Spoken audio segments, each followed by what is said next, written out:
தென்னாப்பிரிக்க கிரிக்கெட் அணி பிற அணிகளுக்கு எதிரான வெற்றிகளுக்காக போராட்டம் நடத்தியது ஒருபுறம் இருக்கட்டும், அந்த அணி தங்களுக்குள்ளேயே ஒரு போராட்டம் நடத்த வேண்டியிருந்தது. அதுதான் இனவெறிக்கு எதிரான நூற்றாண்டு போராட்டம். அந்த நீண்ட போராட்டத்தின் வெற்றிதான் டெம்பா பவுமா தலைமையிலான தென்னாப்பிரிக்க அணி உலக டெஸ்ட் சாம்பியன்ஷிப் போட்டியில் ஒரு உன்னதமான வெற்றியை ஈட்டியிருக்கிறது.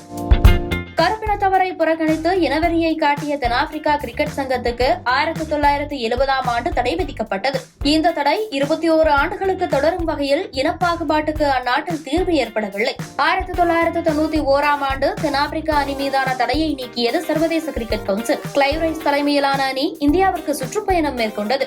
ஆனாலும் கருப்பின வீரர்களுக்கு அணியில் இடம் கிடைப்பது அவ்வளவு எளிதானதாக இருக்கவில்லை. 1992ஆம் ஆண்டு நடைபெற்ற உலகக்கோப்பையில் பங்கேற்ற தென்னாப்பிரிக்க அணி மழை காரணமாக அரையிறுதியுடன் வெளியேற வேண்டியிருந்தது. இப்படி எல்முனையில் அந்த அணி தவறவிட்ட முக்கியமான போட்டிகள் பல. இந்த போராட்டத்திற்கு மத்தியில் கருப்பினத்தவருக்கு அணியில் இடம் கிடைப்பது பெரும் போராட்டமாகவே இருந்தது. தடை மீண்டும் திரும்பிய பின் 1992ஆம் ஆண்டு முதல் முறையாக வெள்ளையரல்லாத வீரர் தென்னாப்பிரிக்க அணியில் இடம் பிடித்தார். சுழற்பந்து வீச்சாளரான ஓமர் ஹென்ரிக்கு வாய்ப்பு கொடுத்தது தென்னாப்பிரிக்க கிரிக்கெட் அணி. 1998ஆம் ஆண்டு ஆப்பிரிக்காவின் கருப்பினத்தவரான வேகப்பந்து வீச்சாளர் மகாயா நிதினி தென்னாப்பிரிக்க அணியில் இடம் பிடித்த பின்னர் போஸ்மேன், ரபாடா, இங்கிடி என கருப்பின வீரர்கள் பலருக்கும் தென்னாப்பிரிக்க அணியில் வாய்ப்பு கிடைத்தது. ஆனாலும் கருப்பின வீரர்களின் திறமைக்கு ஏற்ற வகையில் அவர்களின் எண்ணிக்கை அணியில் இல்லாமல் இருந்தது. அதன் பின்னர் தான் தென்னாப்பிரிக்க கிரிக்கெட் வாரியம் இடஒதுக்கீட்டு முறையை கொண்டு வந்தது.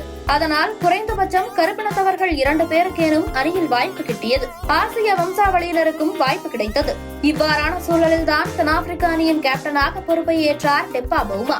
உயரக்கேலிக்கு ஆளானார், உருவக்கேலிக்கு ஆளானார், நிற இன பாகுபாடும் அவரை சூழ்ந்திருந்தது. ஆனால் அணியை வழிநடத்தும் அவரது நிதானமான போக்கும் நம்பிக்கையும் 35வது வயதில் ஒரு மகத்தான வரலாற்றை வசப்படுத்த வைத்திருக்கிறது.